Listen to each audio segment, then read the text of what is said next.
Assalamualaikum warahmatullahi wabarakatuh. Kali ini kita akan mempelajari materi rumus tangen sudut rangkap. Kalau di video sebelumnya kita sudah membahas sudut rangkap untuk fungsi sin dan fungsi cos. Kali ini adalah fungsi tan. Kalian masih ingat untuk rumus sudut dan jumlah selisih ya? Dua sudut untuk fungsi tan, yaitu saya tuliskan di sini tan A ditambah B ya sama dengan berapa? Tan A ditambah B sama dengan tan A ditambah tan B. Jadi kalau di sini positif, di sini positif, dibagi dengan 1 dikurang tan A dikali tan B. Ini rumus untuk jumlah dua sudut. Dari rumus ini kita bisa menghasilkan rumus sudut rangkap untuk fungsi tan. Caranya adalah kita misalkan ya kita ubah atau kita misalkan B ini sama dengan A. Jadi semua B ini kita ubah menjadi A. Maka saya bisa menuliskan di sini tan A ditambah A sama dengan, kita ubah ya, semua menjadi A. Tan A ditambah tan A ya dibagi 1 dikurang tan A dikali tan A. Oke. Tan A ditambah A ini sama dengan tan A ditambah A sama dengan tan 2A ya. Sudut rangkap dari fungsi tan. Tan A ditambah tan A ada 2. Penjumlahan dari tan A sama dengan 2. Tan A dibagi 1 dikurang tan A dikali tan A sama dengan tan A kuadrat, atau penulisannya tan kuadrat A seperti ini. Jadi ini adalah rumus sudut rangkap untuk fungsi tan. Udah ya.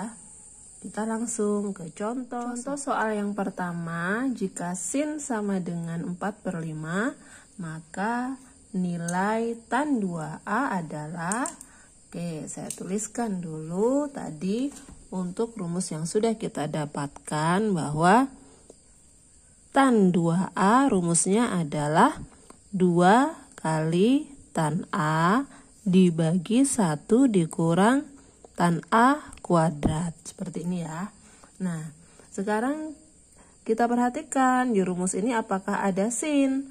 Karena dalam soal ini petunjuknya hanya ada sin A sama dengan 4/5. Karena di rumus ini tidak ada sin, maka kita harus dari petunjuk sin A sama dengan 4/5 ini, kita harus mencari berapakah nilai tan. Ayo, dengan menggunakan apa? Dengan menggunakan segitiga siku-siku. Kita menggunakan bantuan rumus Pythagoras. Oke. Jadi ini segitiga siku-sikunya. Di sini adalah sudut A di sini. Kalian ingat 4/5. 4/5 ini sin ya, sin demi depan per miring. Ingat ya, demi depan per miring.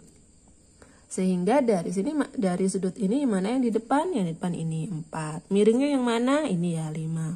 Nah, kita mencari nih berapakah nilainya ini.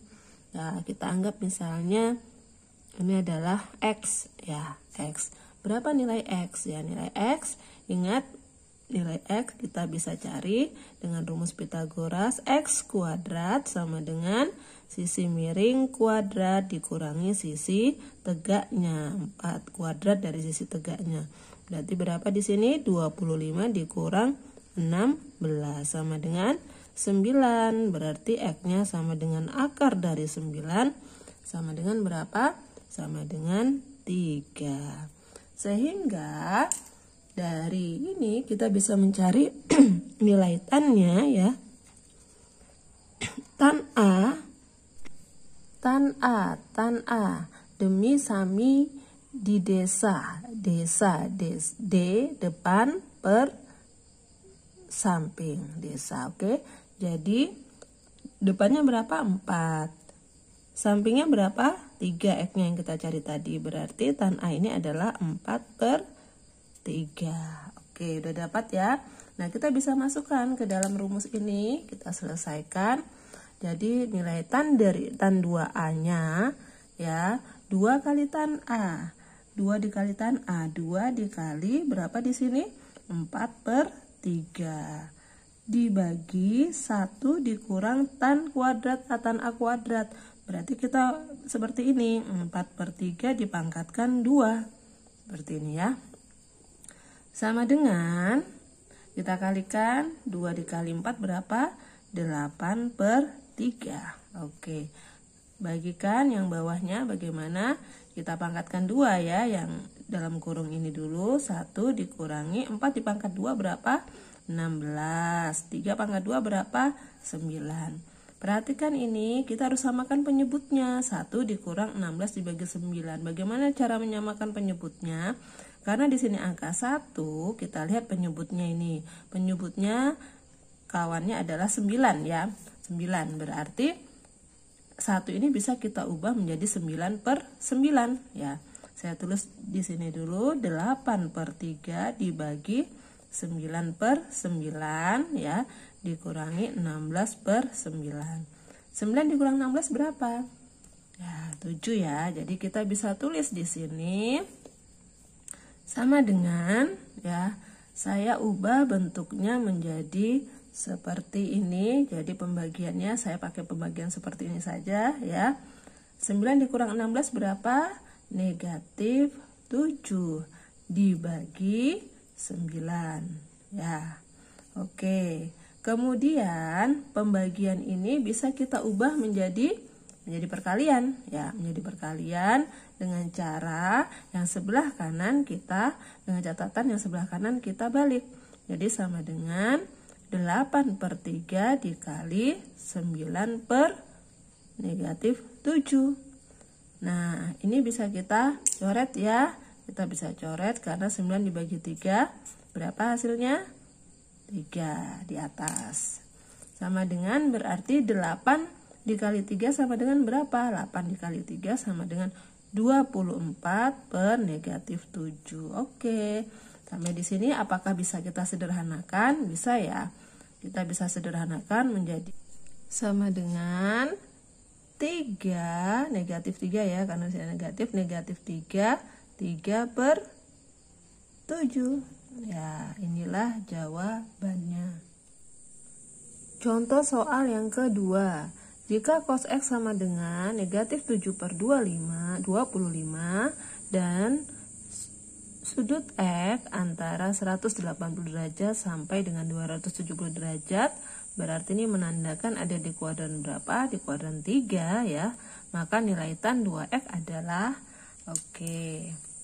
Seperti tadi kita deteksi dulu soalnya ya. Karena intervalnya ini ada antara 180 derajat sampai 270 derajat, berarti dia ada di kuadran ketiga ya, kuadran ketiga. Di kuadran ketiga ini kita ingat kembali ya bahwa nilai sin itu bernilai negatif, cos negatif, tan positif. Oke. Nah, di sini kan cos negatif. Kalau kita mau cari sin juga akan negatif. Kalau tan dia akan bernilai positif. Nah, kemudian rumus dari tan 2X kita tuliskan ya. Tan 2X rumusnya adalah 2 kali tan X 1 dikurang tan kuadrat X. Ini rumusnya. Sehingga kita harus mencari berapakah nilai tan X dengan petunjuk yang ada di soal ya. Petunjuk yang ada di soal yaitu cos X sama dengan negatif 7/25. Berarti seperti soal yang pertama tadi, kita harus menggunakan segitiga siku-siku untuk mencari nilai tan X-nya. Di sini nilai X ya, sudut X yang petunjuknya hanya cos. Cos itu adalah samping per miring ya. Sampingnya 7 kita abaikan saja negatifnya. 7 miringnya 25. Berarti kita akan mencari nih berapa. Nah, misalnya di sini saya misalkan di sini Y ya. Kita mencari, untuk mencari Y-nya, Y kuadrat sama dengan sisi miringnya 25 kuadrat dikurangi sisi sampingnya 7 kuadrat. Berarti ini sama dengan 25 kuadrat berapa? 625 dikurangi 7 kuadrat berapa? 49. Sama dengan berapa? Dikurangi 576. Berarti Y-nya sama dengan akar dari 576. Y-nya berapa nilainya? Ya, karena ini merupakan 576 ini bisa kita akarkan. Hasilnya berarti Y sama dengan 24. Nah, setelah kita ketemu nilainya 24, maka kita bisa mencari bahwa tan X ya, tan itu depan per samping. Depannya berapa? 24/7. Nah, tan X 24/7 inilah yang akan kita masukkan ke dalam rumus ini. Oke, langsung saja ya. Sama dengan, berarti di sini saya bisa tuliskan 2 dikali tan X-nya. 24/7 dibagi dengan 1 dikurang ya 24/7 dipangkatkan 2. Oke. Sama dengan kita kalikan 2 dikali 24 berapa? Ya 48/7 dibagi 1 dikurang 24/7 dipangkatkan 2. Satu-satu kita pangkatkan 2.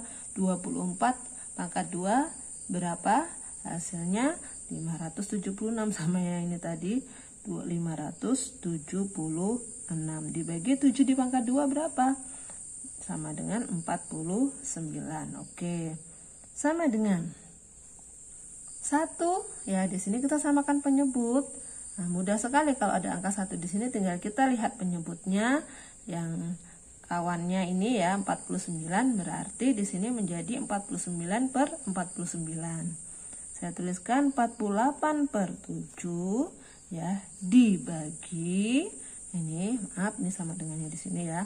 48/7 dibagi 49/49 dikurang 576 dibagi 49. Kita kurangkan, hasilnya negatif ini ya.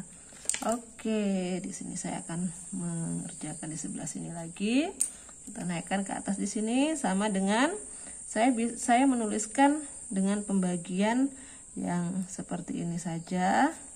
Dibagi 49 dikurang 576, hasilnya berapa? Hasilnya adalah negatif 527 ya.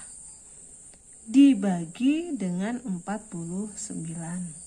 Sama dengan ini, bisa pembagian ini bisa saya ubah menjadi perkalian dengan catatan yang sebelah kanan kita balik, yang atas di bawah, yang bawah di atas. Oke. Jadi 48/7 dikali 49 dibagi negatif 527. Oke, seperti ini ada yang bisa kita coret ya. 49 dengan 7 berapa? Tersisa 7 di atas. Oke. Sehingga 48 dikalikan dengan 7. Berapa 48 dikalikan 7? Sama dengan 336 ya, dibagi dengan negatif ya, negatifnya kita bisa tulis di sini. Negatif 336 dibagi 527. Jadi inilah jawabannya ya. Apakah ini bisa kita sederhanakan lagi? Sepertinya tidak bisa ya. Oke, ini adalah jawabannya.